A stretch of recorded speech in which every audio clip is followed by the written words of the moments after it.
Now I give the floor to Mr. Szilárd Erhart, who is the head of the MNB Renminbi programming, to summarize and introduce the Renminbi programming and give us the key messages, please. Good afternoon. It's a great privilege to host so many experts and professionals in Chinese-Hungarian matters.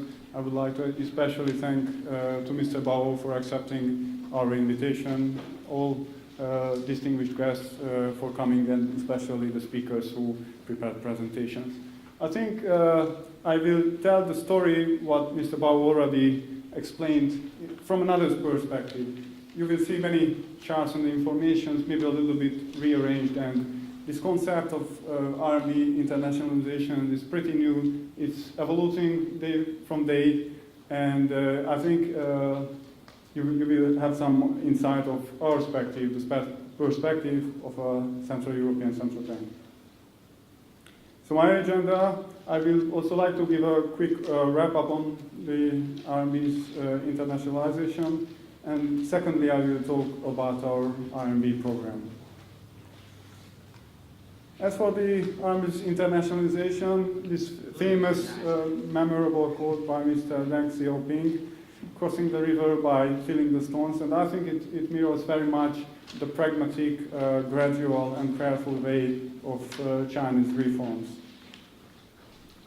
The story in short, I divide it into three parts, like a story it has a past. I think that was the current account liberalization. Today, the RMB is a trading currency. It can be used freely. The present, what is going on is the liberalization of the capital account. Mr. Bao told about the quotas. I think all the big banks of China will talk about the licenses in China. And the future, maybe the summit of this mountain, which will take 100 years to climb, is that the RMB becomes a reserve currency. China's share exploded after the China's WTO membership in 2001, so this is the past of the story. But as you already heard, its share in the global payment and FX market turnover is really low. The two big players, the euro and the US dollar, has roughly 30–40% of the global payments and FX market turnover. However, China, which has a growing share, it's becoming a heavyweight economic champion, but still its share is 1–2%. But if you see the dynamics, so how it's changed from year to year, it is really fast. And as we already heard, it's now the fifth most important currency. And I have to also add to this that 3 years ago it was the 30th currency in the payment statistics, and it's surpassed many of the famous currencies. Now it's only the euro, the US dollar, the British pound, and I think the yen is the fourth in front of the Chinese yuan. This is the statistics of the European RMB centers. We see that the share of payments flows received from sent or received from China is increasing, and it's quite a large share, 34 or 40% in cases of some of the countries.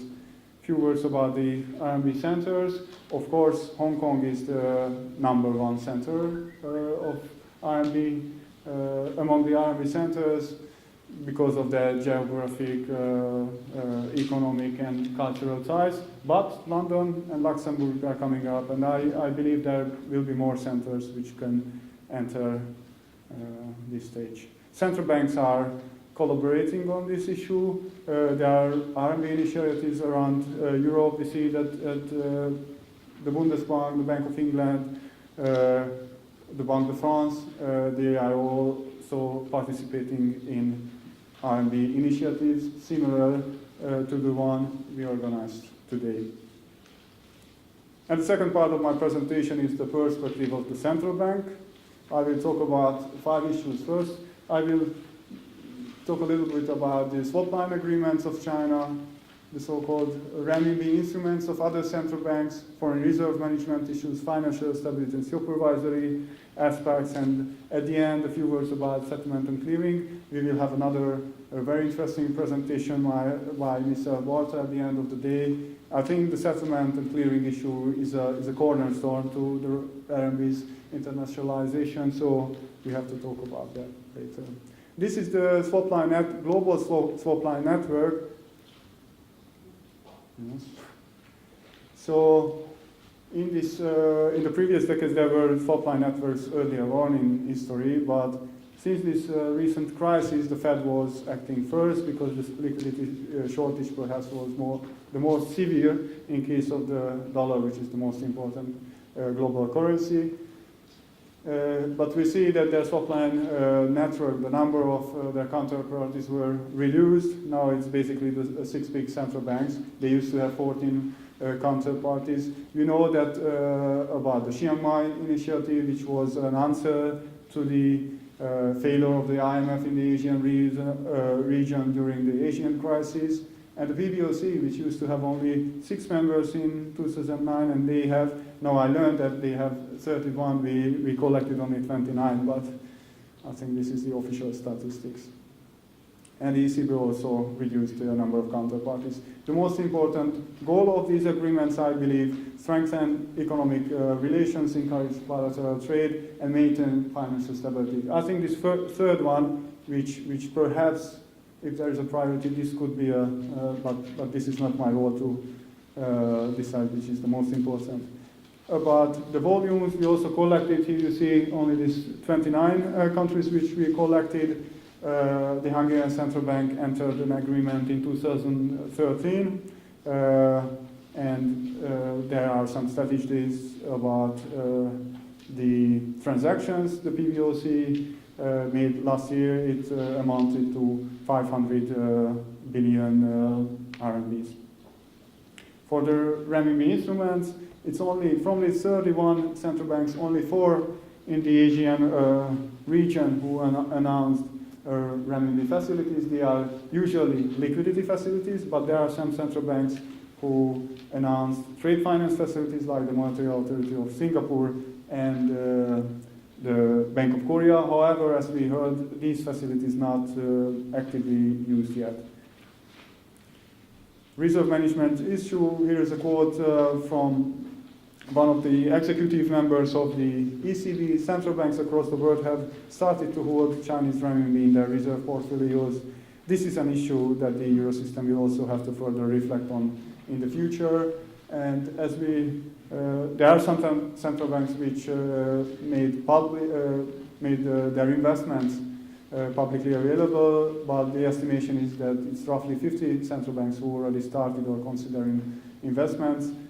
The share of renminbi investments is relatively small in the portfolio, but the expectation is that it will grow. There are some challenges I would like to talk about. I think these are the challenges which have to maybe work on in the future.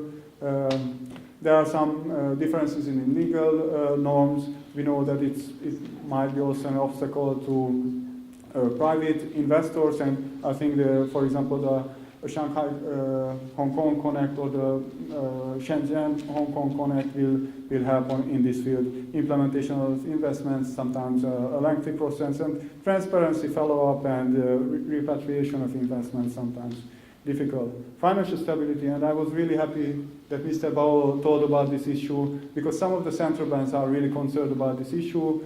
Opening up the capital account is a great possibility, but there are also risks that if the capital suddenly flows out of a country, and especially those little players like the Hungarian Central Bank or Hungary may have to bear in mind that times can change. So some of the international organizations argue in favor of developing the institutional framework. It's ongoing, the deposit insurance scheme, and in Hungary I would like to also highlight the risk that may come from using a foreign currency. We used to be in love with the Swiss franc, and we figured it out that it can be sometimes a difficult love. So I think when we start to use the RMB, we have to keep in mind the currency mismatch and the liquidity risk. But the swap line agreement might help in these fields. And I think the clearing issues will be discussed by Mr. Barta. We have two banks from China which are already nominated as clearing banks in other countries, the ICBC and the Bank of China. It is expected that China's international payment system will operate this year. It will perhaps change this whole issue, but I think it will open the gates even more. And before finishing off about the RMB program of the MNB, the starting point was the swap line agreement. I think Mr. Palotieri did special efforts in 2013 to help our governors to sign this agreement. From today, we launched the Budapest Renminbi initiative, and as for the Renminbi program of the central bank, we will investigate reserve management issues, whether a small amount of the Hungarian central bank's reserves should be invested in RMB. We will also discuss the possibility of Renminbi instruments. Of course, we will have an eye on other central banks in the region. If the ECB announces a Renminbi facility, maybe we won't need to announce such a facility. Clearing and settlement issues, the nomination of a clearing bank in Hungary, even though the SIPs will start to operate, I think it's an important thing, and the Hungarian Central Bank would like to support this process, and we have to bear in mind the financial stability concerns. So, see you here. Thank you very much.